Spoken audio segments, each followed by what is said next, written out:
नमस्कार।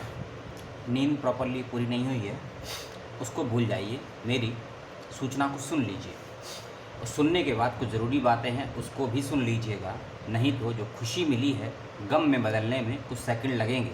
आप लोगों को विश्वविद्यालय दशकंठी या यूट्यूब को नहीं, आप कुछ डिपार्टमेंट का इंटरव्यू का रिज़ल्ट आया है। सिद्धार्थ विश्वविद्यालय का आपने उसका इंटरव्यू दिया होगा, कई महीने उसके गुजर चुके हैं और आप सब लोग उसका वेट कर रहे थे कब आएगा रिज़ल्ट उसका आ गया है। आप में से कुछ सब्सक्राइबर ने उसकी जानकारी हमको दी है, उन सभी का बहुत बहुत धन्यवाद है और तहे दिल से सलाम। किस डिपार्टमेंट का रिज़ल्ट आया है हम आपको बता देते हैं, उसके साथ साथ में कुछ डॉक्यूमेंट्स भी आपको बताएंगे जिसको आपको डाउनलोड करना है, उसको अप्लाई करना है, फिलअप करना है और यूनिवर्सिटी में जाके सबमिट करना है एक निश्चित तारीख और एक निश्चित फॉर्मेट में। और कुछ ऐसे डॉक्यूमेंट्स भी हैं जो उन लोगों को सबमिट करने हैं जो कहीं ना कहीं जॉब करते हैं और पीएचडी में उनका एडमिशन हुआ है। कौन सा डॉक्यूमेंट है, किस फॉर्मेट में सबमिट करना है, उसके बारे में बताएंगे। साथ ही साथ में विश्वविद्यालय ने उन सभी शिक्षकों की लिस्ट जारी की है जिनके अंतर्गत आप पीएचडी करेंगे या करेंगी। तो आप किसी एक शिक्षक का चयन कीजिए, उनसे अनुमति प्लस सहमति पत्र प्राप्त कीजिए और उसको भी फिलअप करके आपको विश्वविद्यालय में जमा करना होगा। स्टेप बाय स्टेप बताएंगे। और रिज़ल्ट आया है बॉटनी का, 10 बच्चे चयनित हुए हैं। जूलॉजी का 10 बच्चे चयनित हुए हैं। फिज़िक्स 9 बच्चे, मैथमेटिक्स में 5 और केमिस्ट्री में 8 बच्चे। आपको नहीं देखेंगे, सुन लीजिएगा बातों को। लॉ के अंदर 4 बच्चे सिलेक्ट हुए हैं, ठीक है। लॉ के अंदर 4 बच्चे सिलेक्ट हुए, लेकिन लॉ में सीटें थी 6, ठीक है ना। तो इन चारों को बता बधाई। लॉ के बाद है कॉमर्स में अच्छे बच्चे हुए हैं, 17 बच्चे इनमें चयनित हुए हैं। और एजुकेशन में हुए हैं 11 और 13, 24 बच्चे।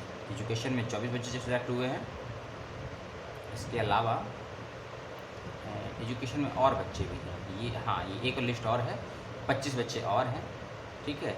अब ये लिस्ट हो सकता है कि ये कैटेगरी वाइज लिस्ट है, ठीक है। एससी कैटेगरी में 13 बच्चे हैं एजुकेशन में, ओबीसी कैटेगरी में 11 बच्चे हैं और जर्नल प्लस पीडब्ल्यूडी मिलाकर 25 बच्चे सिलेक्ट हुए हैं एजुकेशन में, ठीक है। इन सभी अपना नाम वगैरह देख लेंगे। सोशलॉजी एससी कैटेगरी में 3, सोशलॉजी एसटी कैटेगरी में 1, सोशलॉजी ओबीसी कैटेगरी में 7, सोशलॉजी जनरल कैटेगरी में 16 बच्चे सिलेक्ट हुए। इसके अलावा ज्योग्राफी अनरिजर्व कैटेगरी में 5 बच्चे सिलेक्ट हुए हैं। पब्लिक एडमिनिस्ट्रेशन में 6 बच्चे टोटल सिलेक्ट हुए हैं। इकोनॉमिक्स में 5। सभी की लिस्ट बताएं क्या, किसमें बच्चा है बता ही देते हैं। पॉलिटिकल साइंस में 6 बच्चे सिलेक्ट हुए हैं, 1 एससी और 4 ओबीसी। जनरल कैटेगरी इन पॉलिटिकल साइंस में 12 बच्चे सिलेक्ट हुए हैं। मिडिवल एंड मॉडर्न हिस्ट्री 5 बच्चे सिलेक्ट हुए हैं ओबीसी में। मिडिवल एंड मॉडर्न हिस्ट्री 8 बच्चे सिलेक्ट हुए हैं जनरल कैटेगरी में।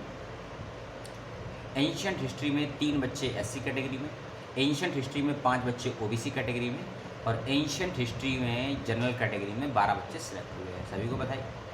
संस्कृत एससी में 2, ओबीसी में 3 और जनरल में 20 बच्चे सिलेक्ट हुए हैं। उसके बाद है हिंदी में एससी कैटेगरी में 7, ओबीसी कैटेगरी में 8 और जनरल कैटेगरी में 25 बच्चे चयनित हुए हैं। संस्कृत हिंदी एंशियंट हिस्ट्री और पॉलिटिकल साइंस में हमारे भी कुछ मित्रों का, कुछ यूट्यूबर्स का और कुछ सब्सक्राइबर का भी चयन हुआ है। उन सभी को भी हमारी तरफ से बहुत बहुत बधाई। डिफेंस स्टडीज रक्षा अध्ययन में 3 बच्चे सिलेक्ट हुए हैं, 1 ओबीसी 2 अनरिजर्व। उर्दू में अनरिजर्व में 3, ओबीसी में 2, एससी में 1। इंग्लिश अनरिजर्व में 4, ओबीसी में 1। इसके अलावा ये लिस्ट है, ये किस सब्जेक्ट, ये दिया है। ऐसे बच्चे का सिलेक्शन भी हुआ है जो कॉलेज में टीचर है। ये बताया था ना कि जॉब कर रहे हैं, कॉलेज में टीचर हैं और अफिलेटेड है या एडेड कॉलेज है, उस किसी भी विश्वविद्यालय में हो, उनका भी कुछ का चयन हुआ है जिनकी संख्या है 17, ठीक है। इन 17 में से एक स्टूडेंट लॉ का है। मिडिवल एंड मॉडर्न हिस्ट्री में 5 बच्चे सिलेक्ट हुए हैं, ज्योग्राफी में 1, सोशलॉजी में 5, एजुकेशन में 2, कॉमर्स में 1, संस्कृत में 1, इंग्लिश में 2। इन सभी को एनओसी लगाना होगा, ठीक है। फॉर्मेट आगे बताएंगे। ये लिस्ट आपने देख ली, 5 मिनट का वीडियो खत्म हो गया। अब नोटिफिकेशन है 40 पेज का, 40 पेज का नोटिफिकेशन है, और नोटिफिकेशन के 2 पेज बहुत मायने हैं आपके लिए। तो पहले बात करते हैं सेकंड पेज की, क्योंकि खबर सेकंड है। विश्वविद्यालय ने एक लेटर आपको दिया है, उसका प्रिंट आउट निकाल लीजिएगा, ठीक है, PDF का, और उसको फिलअप कर लीजिएगा। उसमें आपको एक शिक्षक का नाम लिखना होगा जिस शिक्षक के अंतर्गत आप PhD करना चाहते हैं या चाहती हैं। अब आपको कैसे मालूम कि शिक्षक में अंदर सीटें खाली हैं, उसका भी जुगाड़ कर रखा है विश्वविद्यालय ने। जो PDF फाइल का लिंक देंगे आपको हम या विश्वविद्यालय की तरफ से, उसके अंदर शिक्षक का नाम, उसका पद, उसका डिपार्टमेंट दिया गया है, और कितनी सीटें खाली हैं उनके अंतर्गत ये भी बताया गया है, ठीक है, और किस कैटेगरी में कितनी सीटें खाली हैं ये भी बताया गया है। तो लिस्ट को ध्यान से देखिएगा, और अगर आपने वीडियो को स्किप करके देखा होगा या पूरा नहीं देखा होगा तो बकवास तो कीजिएगा मत, सवाल में बूझ रहे हैं ना तनिक, और अगर तनिक सो बूझे नहीं तो सवाल करो नहीं, ठीक। तो इस फॉर्म को भर दीजिएगा जिसका नाम है सहमति पत्र, यानी कि शोध निर्देशक आपको या शोध निर्देशिका आपको PhD कराने के इच्छुक हैं या नहीं, उनकी सहमति लेना अति आवश्यक है। इस बात का ध्यान रखिएगा। इसीलिए ये फॉर्म को भरना है आपको, और अपने शोध निर्देशक से जो संभावित नहीं निश्चित कर दिए गए हैं उनसे सत्यापित, हस्ताक्षरित, वेरीफाइड करवाना है, साइन, स्टैम्प और डेट के साथ में, और आपको अपने भी साइन और डेट के साथ में वेरीफाई करना है। इस फॉर्मेट को, फॉर्म को तैयार कर लीजिएगा। इसके अलावा जो सबसे ज़रूरी बातें हैं उनको सुन लीजिए। जिनका भी चयन हुआ है सिद्धार्थ विश्वविद्यालय PhD में, उन सभी को बधाई। कुछ ज़रूरी बातें, जैसे कि जब आपने एप्लीकेशन फॉर्म भरा होगा उसका प्रिंट आउट निकाला होगा, उसकी कॉपी को फिर निकालिएगा, ठीक है। आपने यदि एंट्रेंस दिया है तो एडमिट कार्ड की कॉपी निकालिए। आपने यदि एंट्रेंस क्वालिफाई किया है तो रिजल्ट की कॉपी निकालिए। यदि आप एग्जाम्प्टेड कैटेगरी में थे, एग्जाम्प्टेड कैटेगरी का प्रूफ निकालिए, ठीक है। यदि आप SC हैं, ST हैं, OBC में नॉन क्रीमी लेयर हैं, PWD हैं, EWS हैं, जिस भी कैटेगरी में आते हैं उसका भी सर्टिफिकेट निकालिए, ठीक है। इन सबको स्टेपलर कीजिए। इसके अलावा जो आपका शोध प्रस्ताव, जिसे बोलते हैं शोध प्रपोजल, बनाया था आपने इंटरव्यू के टाइम पे, उसको भी प्रिंट आउट निकालिए, ठीक है। इसके अलावा यदि आप कहीं जॉब में कार्यरत हैं, जैसे कि मैंने बताया 17 बच्चों के नाम, उनको एक NOC लेटर तैयार करना है जो कि अनापत्तिजनक प्रमाण पत्र माना जाता है। गैर अनापत्तिजनक प्रमाण पत्र, इसको बोलते हैं नो ऑब्जेक्शन सर्टिफिकेट। ये कहाँ से मिलेगा उसको भी सुन लीजिए। जहाँ से आप जॉब करते हैं या जहाँ पे आप जॉब करते हैं या करती हैं, उस संस्थान से आपको ये प्राप्त होगा। एक एप्लीकेशन दीजिएगा कि हमारा चयन इस विश्वविद्यालय में PhD में हुआ है और हम वहाँ चयनित हुए हैं, तो हमको एक NOC दीजिए, वो आपको बना कर देगा, ठीक है।